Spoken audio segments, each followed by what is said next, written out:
இன்னைக்கு ரொம்ப சிம்பிளான அதே சமயத்தில் ரொம்ப டேஸ்டியான கத்திரிக்காய் காரக்குழம்பு எப்படி செய்யலான்னு பார்க்க போகிறோம். இது செய்கிறது ரொம்ப ரொம்ப ஈஸி. 5 நிமிஷத்தில் பெர்ஃபெக்டான கத்திரிக்காய் காரக்குழம்பு செஞ்சு முடிச்சிடலாம். இது ஒயிட் ரைஸ்க்கு சூப்பராக ஒரு பக்காவான வெஜ் காம்பினேஷனாக இருக்கும். பிகினர்ஸுங்க கூட சுலபமாக இதை செஞ்சிடலாம். ஓகே, இப்போ வாங்க வீடியோக்குள்ளே போகலாம். வீடியோக்குள்ளே போகிறதுக்கு முன்னால் நம்ம தமிழ் சமையல் விலாக் சேனலை சப்ஸ்கிரைப் பண்ணாதவங்க சப்ஸ்கிரைப் பண்ணிவிட்டு கூடவே தெரிகிற பெல் ஐக்கானை கிளிக் பண்ணிக்கோங்க. Hi friends, welcomes to Tamil சமையல் விலாக். இன்றைக்கி நான் 250 கிராம் அளவுக்கு கத்திரிக்காய் எடுத்து வச்சுருக்கேன். இந்த கத்திரிக்காய் ஊதா கத்திரிக்காய் இந்த காரக்குழம்புக்கு ரொம்ப டேஸ்ட்டாக இருக்கும். நான் இன்றைக்கி ஊதா கலர் செலெக்ஷன் பண்ணி வாங்கி வச்சுருக்கேன். இதுக்கு 15 சாம்பார் வெங்காயத்தை கட் பண்ணி வச்சுக்கோங்க. 10 பல் பூண்டு எடுத்துக்கோங்க. கொஞ்சம் கருவேப்பிலையும் எடுத்துக்கோங்க. இதுக்கு சாம்பார் வெங்காயம் தான் யூஸ் பண்ணணும், அப்போ தான் டேஸ்ட்டாக இருக்கும். 1.5 ஸ்பூன் அளவு மிளகாய்த்தூள் எடுத்திருக்கேன். 3 ஸ்பூன் அளவு தனியாத்தூள் எடுத்திருக்கேன். 1/2 ஸ்பூன் அளவு வெந்தயமும் 1/2 ஸ்பூன் அளவு சீரகமும் எடுத்திருக்கேன். தக்காளி 2 பழுத்த தக்காளியை நம்ம மிக்சியில் நல்லா அரைச்சி ஃபைன் பேஸ்ட்டாக ஆக்கி வச்சுருக்கேன். ஒரு எலுமிச்சங்காய் அளவு புளியை ஒரு 10 நிமிஷம் ஊற வச்சு நல்லா கரைச்சி எடுத்து வடிகட்டி வச்சுருக்கேன். அடுப்பில் ஒரு மண் சட்டி வச்சுக்கலாம். அதில் 2 குழிக்கரண்டி நல்லெண்ணெய் ஊற்றிக்கலாம். இந்த குழம்புக்கு நீங்கள் நல்லெண்ணெய் தான் மேக்ஸிமம் யூஸ் பண்ணுங்கள். அப்போ தான் இந்த குழம்பு ரொம்ப டேஸ்ட்டாக இருக்கும். இன்றைக்கி நான் செக்கு நல்லெண்ணெய் எடுத்திருக்கேன். இப்போ இந்த எண்ணெய் காஞ்சதும் அதில் ஒரு 1/2 ஸ்பூன் அளவு வெந்தயமும் சீரகமும் எடுத்து வச்சுருக்கோம்ல, அதை ஆட் பண்ணிக்கலாம்.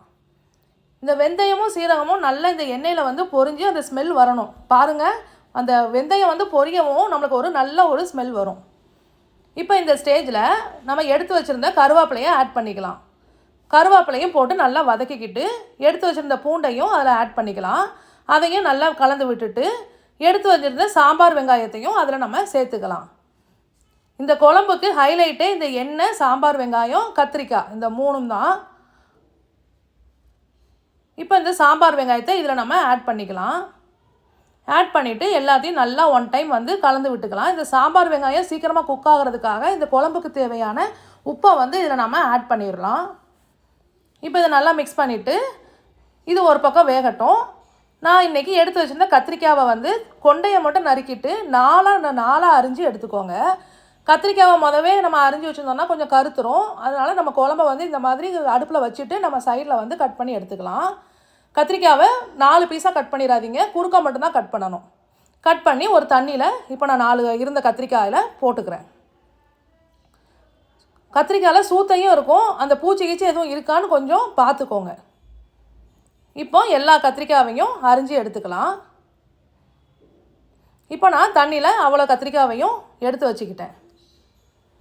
இப்போ வாங்க, வெங்காயமும் நல்லா வதங்கிடுச்சு. இப்போ இந்த ஸ்டேஜில் நம்ம அரைச்சி வச்சுருந்த தக்காளி விழுதை சேர்த்துக்கலாம். தக்காளி விழுதை சேர்க்கும்போது அந்த தக்காளி விழுதோட ஸ்மெல்லு பச்சை வாசனை போகிற வரைக்கும் நல்லா சுருள்ற வரைக்கும் நல்லா வேக வச்சுருங்க.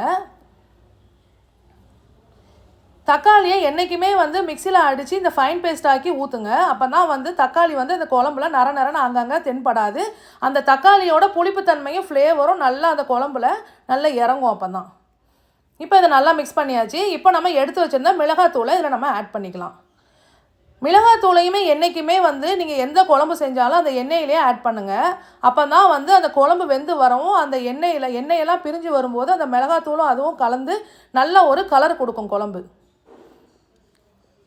இப்போ பாருங்கள், இது நல்லா வதங்கி வருது.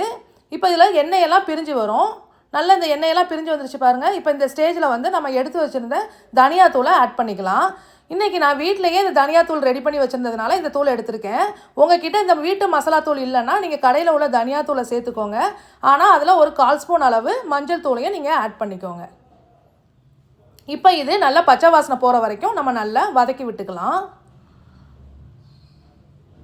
இது பச்சை வாசனை போனால் தான் நம்மளுக்கு அந்த எண்ணெயிலே சுருண்டு வரும்போது அதோட ஸ்மெல் நமக்கு நல்லாவே இருக்கும். இப்போ பாருங்கள், நல்லா வதங்கிடுச்சு. இப்போ இந்த ஸ்டேஜில் நம்ம கரைச்சி வடிகட்டி வச்சுருந்த புளி தண்ணியை அதில் ஆட் பண்ணிக்கலாம். ஆட் பண்ணிவிட்டு இதை நல்லா 1 டைம் கலந்து விட்டுட்டு இது நல்லா ஒரு கொதி வரட்டும்.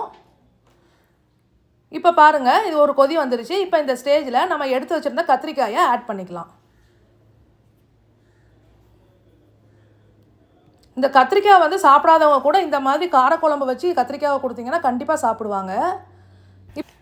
இது ஒரு 5லேருந்து 10 நிமிஷம் வரைக்கும் வேகட்டும். நம்ம மூடி போட்டு வேக வச்சிடலாம். இப்போ ஓப்பன் பண்ணி பார்ப்போம். 10 நிமிஷம் ஆயிடுச்சு. பாருங்கள், எண்ணெயெல்லாம் நல்லா பிரிஞ்சு மிதந்து வந்திருக்கு. கத்திரிக்காயும் நல்லா வெந்திருக்கு. மசாலாவும் நல்லா குக் ஆகிருக்கு. பார்க்கும்போதே சாப்பிட்ணுன்னு தோணுதில்ல? எல்லாருமே வீட்டில் இதை ட்ரை பண்ணி பாருங்கள். ஒயிட் ரைஸ்க்கு அல்டிமேட்டாக இருக்கும். இப்போது இந்த ஸ்டேஜில் நம்ம ஸ்டவ் ஆஃப் பண்ணிடலாம். இது மண் சட்டிங்கிறதுனால நம்ம ஸ்டவ் ஆஃப் பண்ணதுக்கப்புறமா அந்த கொதி வந்து நமக்கு வருது.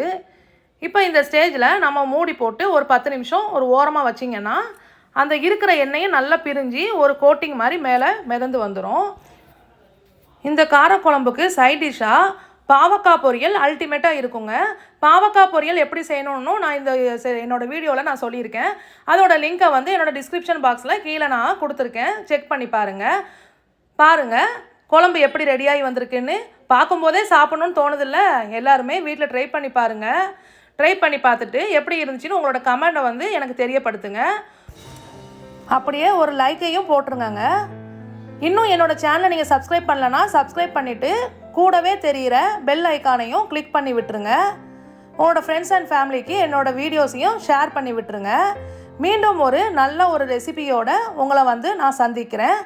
Until then, miss you all.